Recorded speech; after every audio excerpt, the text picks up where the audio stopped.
Most of us don't think much about the things we use in our everyday lives, how they're made or where they come from. But we all use products made out of steel every day. Cars, trucks, bridges, buildings, roads, farm equipment, appliances, and more.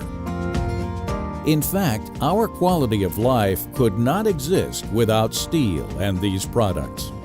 High-quality steel can't be made without iron ore. The American iron mining and steel-making process all starts here.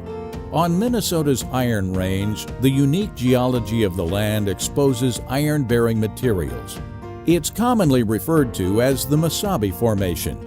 This iron formation was deposited about 1.8 billion years ago, long before dinosaurs even roamed the earth.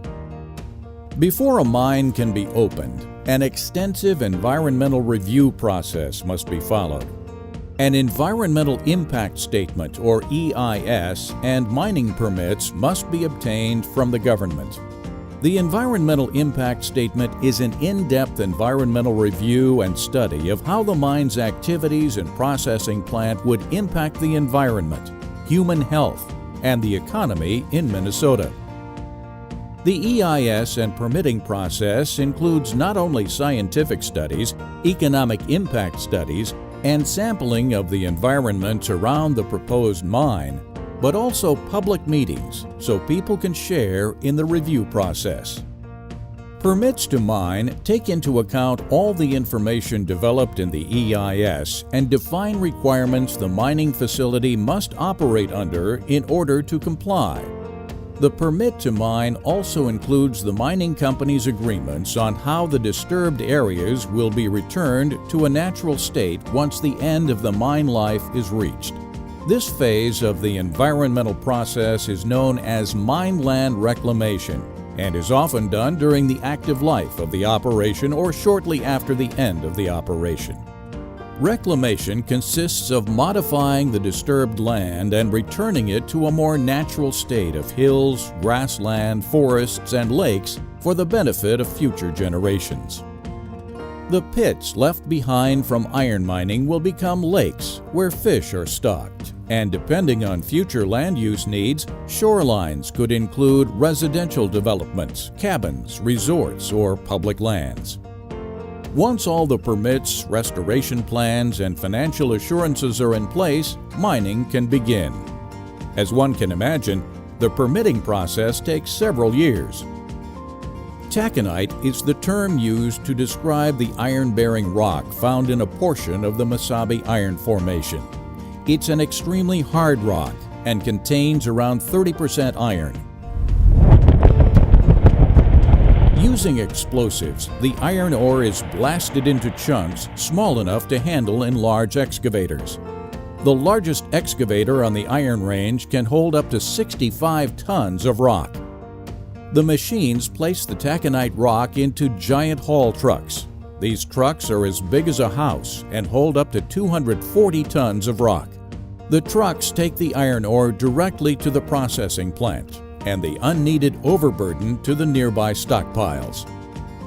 At the processing plant, the ore is crushed into even smaller pieces by rock-crushing machines.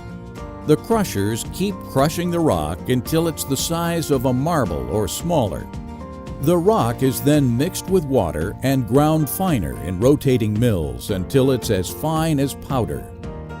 The iron-bearing mineral called magnetite is separated from the non-magnetic, non-iron-bearing waste rock using magnetism. The remaining rock is waste material called tailings and is stockpiled in large basins.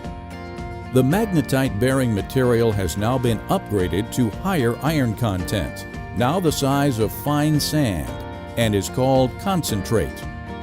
Some mines use a process called flotation to further separate the iron from unwanted materials such as silica by placing the concentrate in a slurry in large vats that froth or foam. The higher concentrate iron slurry is then separated by large vacuums which draw off the water, resulting in a drier cake-like substance with more iron and less water. The concentrate is rolled with clay inside large rotating cylinders. The cylinders cause the powder to form marble-sized balls. This is like rolling wet, sticky snow into balls to make a snowman. The balls are then heated until they're red hot. The balls become hardened and eventually cool. The finished product is an iron ore pellet containing 65% iron and designed to melt efficiently in a blast furnace. The iron pellets are transported by rail, most often to ore docks, where they're loaded into lakers along the shore of Lake Superior.